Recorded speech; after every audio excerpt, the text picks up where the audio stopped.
The Honourable Member for Calgary-Lahi. Thank you very much, Mr. Speaker.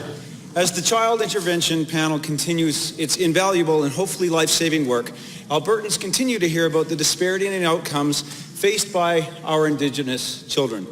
No one is disputing that this government or previous governments care deeply about all children in care. However, this painfully obvious gap in outcomes must be addressed as quickly as possible. So to the Minister of Indigenous Relations, when will the Indigenous children of Alberta experience the same level of care and similar outcomes as non-Indigenous Albertans? The Honourable Minister of Indigenous Relations. Thank you, Mr. Speaker, and thank you very much for the question. We are obviously very concerned about the gap that has been created in this province between Indigenous children and non-Indigenous children by the previous governments over the last literally 100 years in this province. And we've been working very hard closely with each of the bands and councils to develop plans to look at economic prosperity, to look at social changes, and to bring all of that together under the United Nations Declaration for the Rights of Indigenous People. We're very proud of the fact that we are a party and a government that is committed to these people. Thank you, Honourable Minister. First supplementary. Looking forward to hearing timelines. Now, given that Indigenous children are subject to particularly poor outcomes in these and other regards, as the Minister knows, and given that much of the funding required to address this issue comes from the federal government, again to the Minister, with great respect, what specific commitments have you secured from your federal counterpart in order to assist in rapidly closing this gap in outcomes that are experienced by Indigenous youth here in the province? Honourable Minister.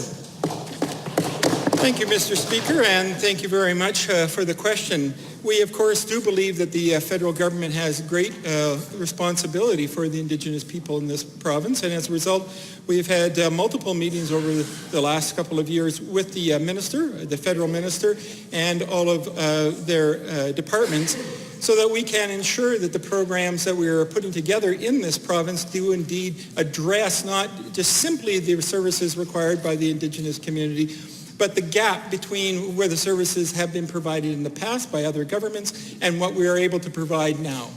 Minister, second supplementary. Again, we're very interested in specifics. Now, given that a culturally competent workforce clear across government is an integral aspect of an effective public service for all Albertans, and given that the Children's Intervention Panel, along with the July 2016 Auditor General's report, highlight the need for increased cultural understanding within government, again to the Minister, as I've asked on a number of other occasions, please tell us what new initiatives have you implemented to address the low levels of First Nations representation amongst employees of all government departments and beyond? Honourable Minister.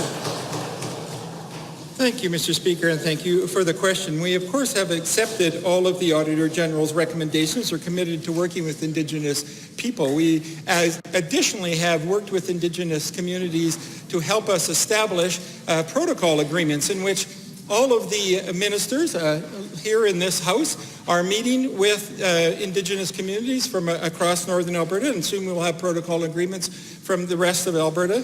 And in those protocol agreements and at those tables, we will have the opportunity to address specific programs required and asked for by the Indigenous community. That's consultation.